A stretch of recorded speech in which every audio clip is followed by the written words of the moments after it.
여러분들이 방금 경기를 보면서 어떤 부분들을 느끼셨나요? 방금 전북현대와 울산현대의 경기를 우리가 이제 틀어서 봤단 말이야. 방금 아프리카에서 전북현대랑 울산현대의 경기를 틀어서 우리가 경기를 봤는데, 여러분들이 경기 보시면서 솔직히 어떤 점들을 느끼셨나요? 제가 아무래도 이게 소문난 잔치에 먹을 것 없다. 유슈팅이 없다. 슈팅이 골대로 하나도 안 가네. 그게 재미없었죠, 솔직히 말하면. 솔직히 지어주세요. 솔직히 경기가 재밌었다, 안 재밌었다? 박주호 인정. 그럼 아시아 최강 중원이 될 텐데, 뭐지? 문홍 K리그 중계 대박. 알려드릴게요. 일단은 제가 여러분들 여기에 있어서 한 가지를 알려드리도록 하겠습니다. 잠시만 기다려주세요. 제가 경기를 보면서 분석을 이렇게 했어요. 경기를 보면서 여러분들과 이야기하기 위해서 이렇게 분석을 했는데, 이 분석을 한 이유 중 하나가 뭐냐면은 일단 월드컵 시즌이고, 우리가 앞으로 월드컵에 있어서 어떤 선수들이 K리그에서 잘하고 있나, 어떤 선수를 K리그에서 국가대표로 착출을 해도 괜찮은가에 있어서 여러분들과 한번 얘기를 해보려고 일부러 제가 이렇게 준비를 했습니다. 근데 첫 번째, 일단 제가 왜 사람들이 K리그를 보지 않느냐 해서 팩트를 한방 갈겨드릴게요. 첫 번째 팩트는 28분 아니죠? 몰라, 내가 중간에 잠깐 요거 세팅하고 그리고 중간에 내가 잠깐 차를 갔다 오는 바람에 못 봤는데, 28분 동안 개인기가 하나 없었어요. 첫 번째 28분 동안 개인기가 하나도 없었다. 그게 첫 번째 포인트고요. 두 번째는 유효슈팅이 45분 동안 한 개도 없었어요. 와, 지금 우리나라 축구에서 제일 잘한다는 두 팀이야. 체리티 실드컵처럼 FA컵 우승팀이랑 K리그 우승팀이랑 붙었는데 유효슈팅이 하나도 없었어요. 그럼 유효슈팅이 하나도 없었는데 우리나라 관중들이 어떻게 경기를 재미있게 보느냐는 거예요. 여러분들이 하나 느끼셔야 되는 것 중 하나가 뭐냐면요, 우리나라 축구팀들은, 우리나라 축구 팬분들께서는 아직 팬의 수준이 높지가 않아요. 이거는 여러분들 모두 알고 계실 거고, 제가 여기서 팩트 폭행을 하는 겁니다. 아직 우리나라 축구 팬들의 수준이 높지가 않아요. 근데 그 수준이 왜 높지가 않느냐면 높을 수가 없습니다. 어렸을 때부터 생활축구를 접해봤겠어. 어렸을 때부터 매치 오브 더 데이, 영국에서 흔히 해주고 있는 프리미어리그 쇼 있죠? 매치 오브 더 데이라든가 MNF라든가 이런 거를 보면서 일반 어린 아이들이나 그 분들이 그 축구 경기를 보면서 4-4-2는 이렇게 써야 되는구나, 3-5에는 이런 거구나, 4-1-4-1을 쓸 때는 이런 거를 집중해서 봐야 되는구나 라는 거를 모르고 본다는 거야. 이해가요? 그런 거를 모르고 경기를 보기 때문에 우리나라 팬분들이 축구를 보면서 재미있을 수 있는 요소는 바로 개인기라든가 경기장의 분위기라든가 슈팅이라든가 크로스라든가 이런 거 빼고 없어요. 그러니까 골이 안 터지면 재미가 없는 거고 슈팅이 없으면 재미가 없는 거예요. 그래서 아까 관중석에서 자는 사람의 모습이 포착까지 됐잖아요.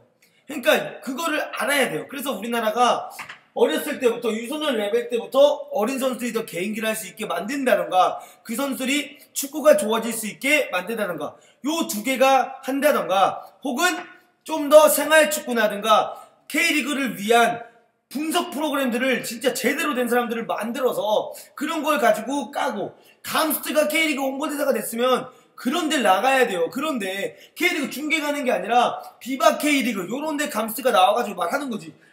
오늘 신영민 뛰는 거 봤는데 솔직히 너무 못하더라. 신영민 선수는 태클하고 태클 빼고 잘하는 게 뭐냐, 이런 걸 말하고, 그러면서 거기에 있어서 아니다, 신영민 선수는 태클이랑 요거 하는 게 본인의 직업이고 본인의 일이다, 요것만 잘해주면 나머지는 좋을 수 있다, 요런 것들을 말을 해야 되는 겁니다. 그래서 일단은 제가 이 정도 얘기를 일단 여러분들께 드리고, 하프타임 팀토크니까 제가 여러분들께 하나 알려드릴게요. 현재 전북현대는 파란색이고요, 울산현대가 빨간색입니다. 그래서 울산현대는 4-1-4-1의 포메이션을 현재 들고 나왔어요. 4-1-4-1의 포메이션을 들고 나왔고, 현재 울산현대에서 가장 잘 뛰고 있는 선수라고 얘기를 해보면, 제가 봤을 때 현재 리차드 선수 굉장히 괜찮은 경기력을 보여주고 있고요. 여기에는 박주호 선수, 요 둘이 현재 굉장히 괜찮은 경기력을 보여주고 있습니다. 이 두 선수가 굉장히 괜찮은 경기력을 보여주고 있는데 현재 이 울산현대는 어떤 식으로 경기를 하냐면요, 여러분들 요거를 후반전에 한번 보시면서 보세요. 현재 여기서 전북현대가 공을 가지고 있고 이런 식으로 아드리아노랑 김신욱이 여기 올라오고 미드필더 두 명이 포진이 되고 이재성이랑 이렇게 올라왔다고 칩시다. 그럼 이렇게 올라왔을 때 현재 나가지 않아요.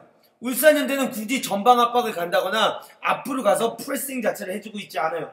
뒷공간을 먹는 거, 아드리아노가 뛰어들어가는 거, 로페즈가 뛰어들어가는 거가 무서워서 그런 걸 수도 있는데 현재 그거를 허락하지 않고 오히려 조금 낮춰져서 4-1-4-1로 간격을 좁혀서 사이로 못 들어오게 만들면서 현재 뒤에서 버스를 세워서 수비를 해주고 있습니다. 그러니까 그런 부분에 있어서 여러분들이 요거를 보시면 울산현대가 그냥 이렇게 뛰는구나, 전북현대가 괜히 못 뚫는 게 아니구나, 전북현대 공격 존나게 못하네, 이럴 필요가 없고 울산현대가 요 라인이 굉장히 좋아요. 그리고 실질적으로 여기서 킥이 나옵니다. 여기서 실질적으로 킥이 나와서 김신욱에게 붙여주는데 김신욱이 요 헤딩을 따긴 따는데 이재성이 밖으로 도는 윙어가 아니라 이재성이 안으로 들고 들어가는 윙어인데 김신욱이 헤딩을 잡고 밖으로 따줘요. 그러니까 재미가 없는, 그러니까 공격이 안 되고 있는 거지. 여기서 킥을 하면은 헤딩을 요런 데다가 따줘서 이재성이 들고 들어가야 되는데 김신욱 선수는 경합이 되는 순간 헤딩을 잘 못해서 요런 데다 공을 따주고 있어서 전북현대의 공격이 잘 이어지지 않고 있어요. 근데 이런 부분에 있어서 리차드가 일단은 수비를 굉장히 잘해주고 있습니다. 리차드가 굉장히 타이트하게 수비를 잘해주고 있고, 또 다른 부분이 뭐냐면요, 울산현대는 여기서 이런 식으로 전북현대가 공격을 이어가다가 공이 들어갑니다. 그러면 이거를 리차드라든가 뭐 강희수라든가 이런 선수들이 공을 땄어. 근데 이런 거를 견뎌줬을 때, 이렇게 견뎌서 드리블할 때 박주호가 갑자기 나타나서 이런 공을 뺏어주고 있어요. 박주호가 지금. 그래서 스트라이커한테 공이 들어가거나 로페즈가 공을 들고 들어오던 게 패스가 연결이 되고 손준호가 잡아서 손준호가 여기서 연결하는 것들을 지금 박주호가 중간에서 커팅을 굉장히 잘해주고 있어요. 그래서 그런 부분에 있어서 현재 울산현대의 수비력이 나쁘지 않다는 걸 볼 수 있고, 그 수비력이 나쁘지 않은 이유 중 하나는 바로 박주호 선수. 박주호 선수의 커버 플레이, 박주호 선수의 플레이가 굉장히 현재 좋은 걸 볼 수 있습니다. 자, 그러면은 이 부분에 있어서 울산현대의 공격적인 부분이 어떻게 되고 있느냐, 공격적인 부분에 대해서 여러분들께 말씀을 드리자면 현재 공격을 오르샤 쪽에서 더 많이 이어가고 있어요. 그래서 오르샤 쪽에서 오른쪽 팩볼 가고 뭐 미드필더끼리 주고받다가 공격하는 경우인데 현재 이런 식으로 오르샤 왼쪽에 벌려있고 오세훈 가운데 있고 황일수, 요 3명이 현재 공격을 다 해주고 있습니다. 그래서 요 3명이 공격을 다 해주고 있는데 이 부분에 있어서 아쉬운 게 뭐냐면 오세훈이 이런 플랜을 들고 나왔어요. 오세훈이 공을 받으러 오니까 김민재가 따라오게 되죠. 오세훈이 포스트 김신욱이기 때문에 키가 커요. 그래서 오세훈이 공을 받으러 오면 김민재나 홍진호가 이렇게 따려고 들어옵니다. 그러면 순간적으로 여기에 뭐가 생기느냐, 여기에 이 간격이 벌어져요. 이 간격이 벌어지게 되고 이 뒷공간을 지금 황일수라든가 오르샤가 뛰어들어가면서 여기서 때려 넣어주는 플레이를 하려고 하고 있어요. 네, 때려 넣어주는 플레이를 하려고 하고 있는데 이 부분에 있어서 약간 아쉬운 게 뭐냐면 바로 요 킥의 정확성이 너무 안 좋아서 한 번에 골키퍼한테 가거나 아웃이 되고 있습니다. 그래서 요 미드필드 지역에서 요거를 박주호가 커팅해줘서 했을 때 다른 선수들이 킥을 넣어줘야 되는데 요 킥을 넣어주는 입장에서 현재 굉장히 아쉽고요. 또 한 가지는 우리나라는 키 큰 사람들이 왜 이렇게 헤딩을 못하는지 모르겠어. 오세훈 선수랑 김민재랑 이렇게 딱 붙거나 뭐 홍정호랑 붙으면 오세훈이 헤딩을 많이 못하고 있고요. 그 심지어 이 둘이 나오지 않고 오세훈이 여기서 가운데서 공을 받았을 때 아직 신인이라서 그런가 여기서 긴장을 해서 이 연결 플레이를 좀 못해주고 있습니다. 그래서 그 부분에 있어서 울산현대는 아쉬웠고요. 또 하나는 뭐냐면요, 빌드업하는 과정에 있을 때요. 빌드업하는 과정에 있을 때 여기서 현재 리차드와 이렇게 벌려 있잖아요. 그러면은 전북현대가 가끔은 안 나오는 경우가 있어요. 이렇게 전북현대가 가끔은 안 나오고 야 우리 여기서부터 압박할 거다 라고 됐으면은 현재 하나 둘 셋 4명의 선수가 현재 이렇게 있잖아요.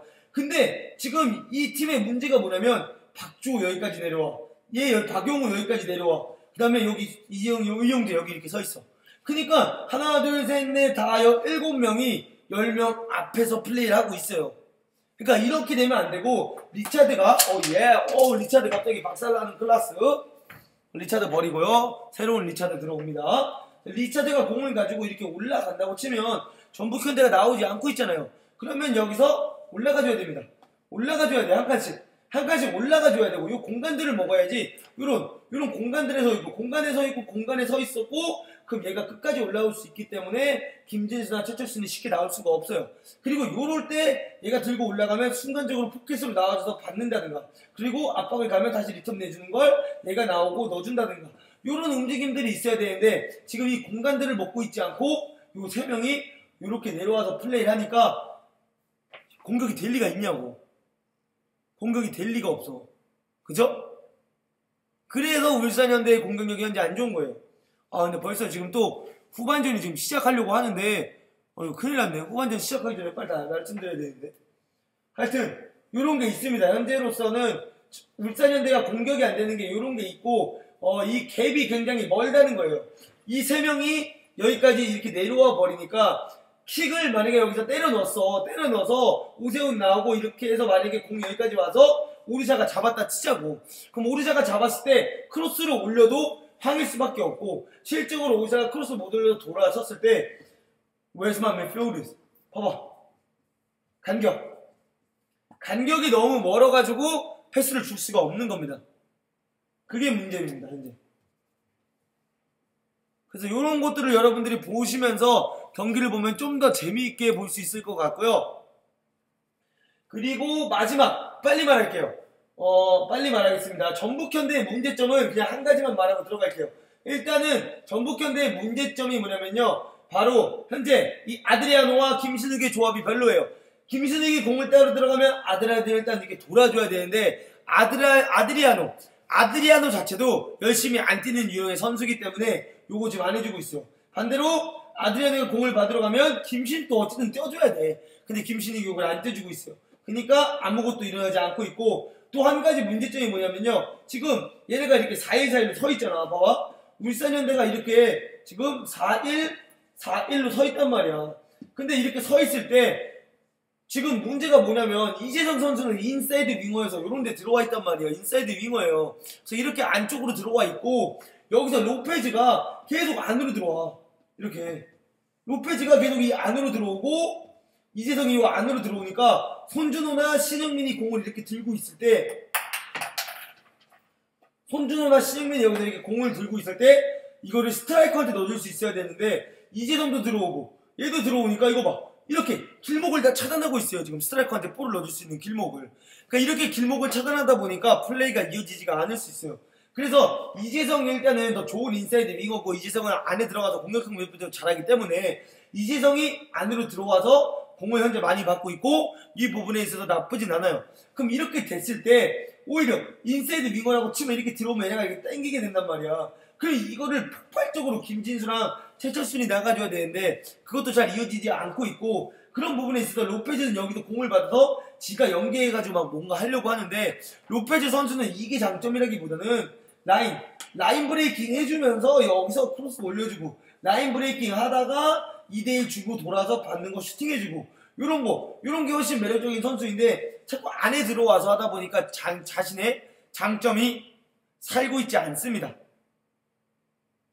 예, 자신의 장점이 살고 있지 않은 거예요.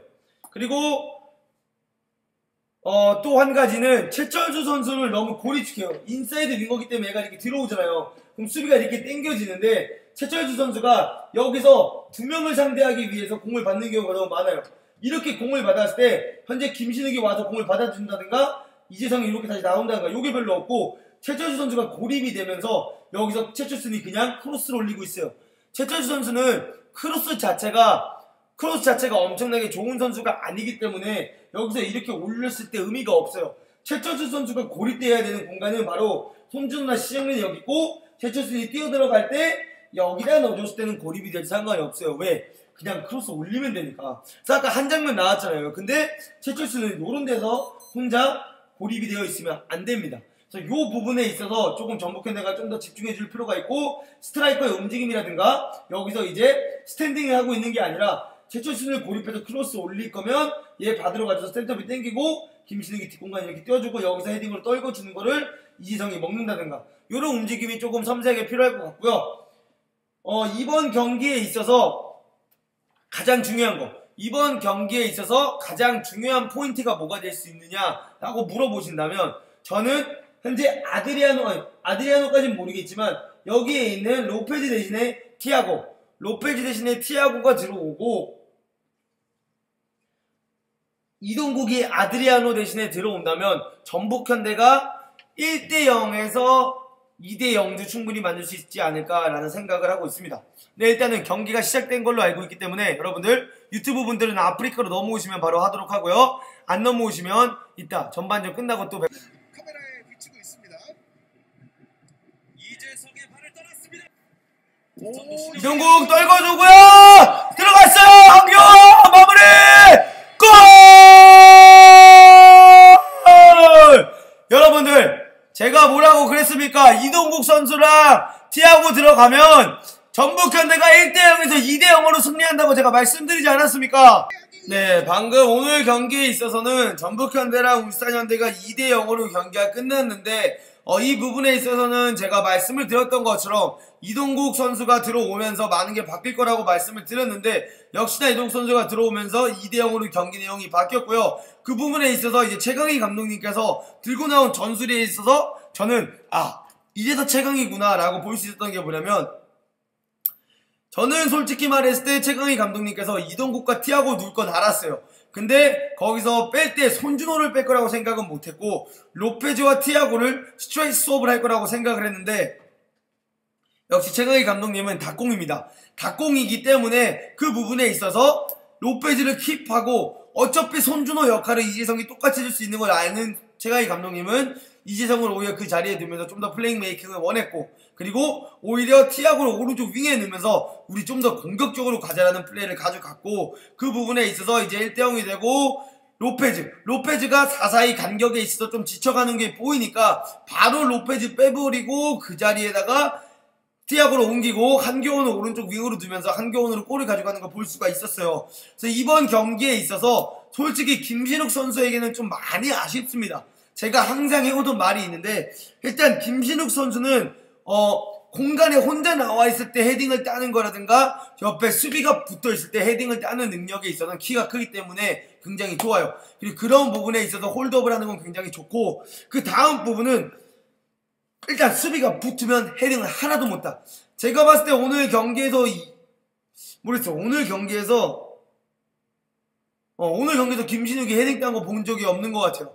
수비가 붙어있을 때, 수비가 타이트하게 붙어있을 때 헤딩을 따는 걸 본 적이 없어요. 그러니까 그런 부분에 있어서 김신욱 선수가 한 가지나 두 가지, 이 두 가지를 해줘야 됩니다. 하나는 더 더러워지거나 내가 받고 치이고 아픈 거를 견뎌내면서 더러워지는 거 하나, 그렇게 되거나 두 번째로는 그게 못한다, 그걸 못하겠다라고 생각이 든다면 두 번째로 할 수 있는 게 뭐냐, 바로 본인이 혼자 공간에 서 있을 때는 헤딩을 잘 따니까 그 공간으로 움직이는 역할을 좀 더 많이 해주면 헤딩이나 이런 걸 좀 더 많이 딸 수 있고, 그런 걸 따줄 수 있을 때 공격적인 플레이어가 더 살 수 있기 때문에 김민욱 선수는 그 두 가지를 해주면 좋을 것 같아요. 자, 그 두 가지만 조금 더 해준다면 김민욱 선수의 역할은 훨씬 더 좋아질 수 있고요. 김민욱 선수는 월드컵에 가서 좀 더 잘해질 수 있다는 거. 근데 이 공간을 찾는 움직임은 그 짧은 시간 안에 지금 3개월밖에 남지 않은 상황에서 그걸 만들어내기는 어렵기 때문에 김진욱 선수는 좀 더 더러워지는 거, 내가 좀 더 받고 내가 좀 치이고 내가 좀 차여도 그 아픈 걸 좀 견뎌내고, 그 피지컬 살려야 될 거 아니야. 그렇게 커가지고 그걸 좀 더 살리는 모습을 보여주면 훨씬 더 좋을 거라고 생각을 하고요.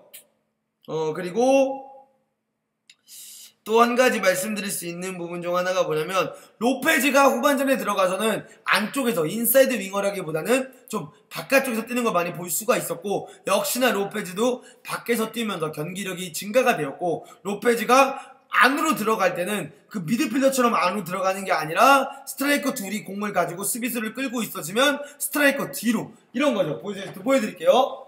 그래서 로페즈가 아까 같은 경우에는 이렇게 지금 울산현대가 4-2-4-1로 서 있고 아드리아노와 이렇게 김신욱이 서 있었는데 아까 같은 경우는 여기서 볼을 이렇게 가지고 있으면 로페즈가 일로 들어왔어요. 일로 들어왔는데 지금은 볼이 여기 이렇게 있을 때 이동국이 나가주니까 따라오고 김신욱이 일로 가주니까 따라와주고 미처 이 라인이 아직 올라가지 못할 때 로페즈가 여기서 이렇게 팝니다. 그래서 요 볼이 이런 데로 들어가는 걸 볼 수 있었어요. 그래서 이런 움직임이 로페즈가 생기면서 훨씬 더 경기력이 좋아졌어요. 로페즈도. 그런 부분에 있어서 로페즈는 여기가 아니라 제가 항상 토트넘에 있는 손흥민 선수에게 말하는 것처럼 여기서 인사이드 윙어처럼 뛰려는 게 아닌 여기서 이 뒷공간을 파주는 움직임을 해줬을 때 훨씬 더 빛난다는 거 로페즈 선수가 알고 가면 좀 더 좋을 것 같고요. 그리고 전체적인 경기에 있어서 이동국이 들어가서 오히려 김신욱을 조금 더 살려주는 걸 볼 수 있었던 게 이동국 같은 경우에는 이런 플레이가 있습니다. 노련미가 있어요. 이동국 선수는 본인이 일로 나와서 공을 잡았을 때 미드필더도 애매해. 주기 애매하고 윙어들도 애매하고 풀백도 주기 애매할 때 수비가 나오니까 그냥 툭 찍습니다. 헤딩을 경험을 시키는 게 아니라 공이 그냥 이 선수 김신욱이 헤딩 경험을 못한다는 걸 알고 있는 거야 이동국은. 그래서 헤딩으로 붙이는 게 아니라 이 선수 키만 넘겨서 김신욱이 발로 잡을 수 있게끔 해줘서 본인이 뛰어들어가서 받아서 다시 다음 패스 넣어주는 역할 이런 걸 해주고 있어요. 그러니까 이동국 선수가 오면서 오히려 김신욱을 살리는 걸 볼 수 있죠. 그래서 김신욱 선수를 더 살리고 싶으면 헤딩 경험을 붙이기보다는 이 선수 발 앞에 공이 자연스럽게 떨어지게 만들어서 컨트롤할 수 있게끔 만들어주면 김신욱 선수가 좀 더 살 수 있다는 걸 이동국 선수는 너무나도 잘 알고 있는 걸 볼 수 있었어요. 그리고 울산현대가 마이너스 부분 중에 하나는 뭐냐면요. 김용대. 일단 김용대 선수가 아까 업사이드, 김신욱 선수가 업사이드를 했을 때 슈팅을 가져갔어요. 근데 1대0으로 지고 있었단 말이야. 근데 심판한테 항의하고 있어. 야, 업사이드인데 쟤 슈팅하잖아요. 이렇게 항의하고 있어요. 본인 팀 1대0으로 지고 있고 어린 키퍼도 아니고 김용대같이 지금 나이가 많고 경험이 많은 골키퍼가 그런 항의를 하고 있다는 거에 있어서 저는 솔직히 봤을 때 너무 아쉬웠습니다. 리더로서 좀 더 이렇게 막 살려야 되는데 그걸 해주지 않고 오히려 항의하고 있는 모습에서 이기고 있을 때 항의해서 시간 끄는 건 좋다 그거야. 근데 본인 팀이 1대0으로 지고 있는데 항의를 하면서 시간을 지연시키고 공격을 빨리 가져가지 않은 부분에 있어서는 좀 많이 아쉬웠고 울산현대는 현재 오르샷 빼고 공격 루트가 없네요. 황희수 선수라든지 이런 선수들이 공격 루트가 될 수 있고 보여줄 수 있는 카운터택을 보여줄 수 있는 모습은 알고 있지만 그 카운터택을 정확하게 살리지 못했다는 거 충분히 뒷공간에 들어갔지만 크로스가 올라오지 못했다는 거 이런 것들을 좀 더 알고 가면 좋을 것 같습니다. 그래서 문도구가 알려주는 평점에 대해서 한번 알려드리도록 하겠습니다. 일단은 울산현대의 평점부터 말씀드리면은 이명재 선수 레프트백으로 떴던 이명재 5점 주고요. 강민수 4점 리차드 6.5점 MVP입니다. 리차드 선수가 울산현대의 MVP였죠. 그래서 6.5점을 리차드에게 주고요. 오른쪽 백이었던 정동호에게는 정동호가 왼쪽 백이었네요. 죄송합니다. 정동호에게는 5점 줍니다. 그리고 오르샤에게는 6점 박주호는 5.5점 충분히 오르샤와 박주호는 본인의 역할을 해줬다고 해서 6점과 5.5점을 줬고 박용우 같은 경우에 5점 황일수 4점 정지용도 4점 이렇게 들어가고 오세훈도 어린 나이지만 평점을 4점을 줍니다. 네. 그리고 글 보여요. 네, 글 보입니다. 글 보이고 있어요. 네, 그리고 주니오 같은 경우에는 들어와서 약간 주니오 할 것 같아 보였지만 그래도 뭐 크다른 임팩트를 남기지 못했기 때문에 조니오, 김인성, 이영재는 다 4점입니다.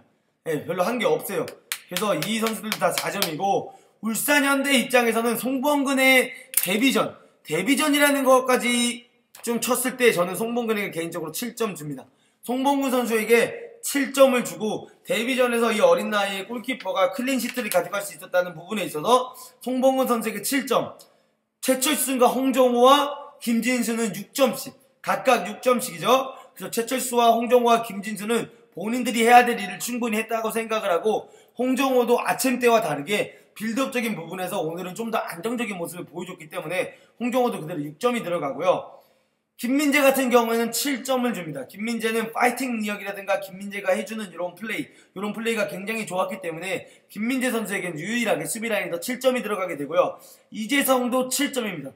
이재성 선수는 본인의 역할을 충분히 다해줬기 때문에 7점이 되고요. 손준호 선수는 이기는 팀에 있었지만 그럴 만한 싸한 플레이를 보이지 못했다고 생각을 해요.